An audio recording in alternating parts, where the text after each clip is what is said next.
Hi, it's Dean from Libratone and welcome to IFA 2018. And here on the Libratone booth, we've just launched our ZIPP 2 smart wireless speaker.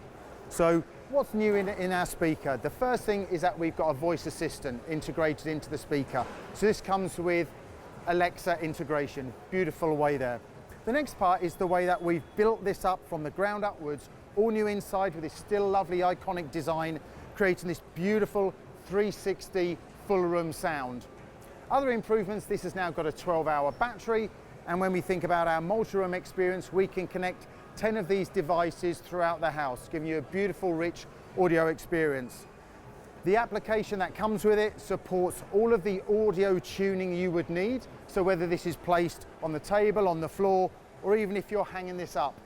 We have 9 voices, so this is the EQ, so you can have more bass, more treble, to really customize the sound that you want to listen to.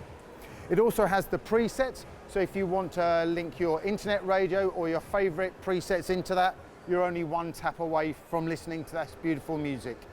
Thank you very much.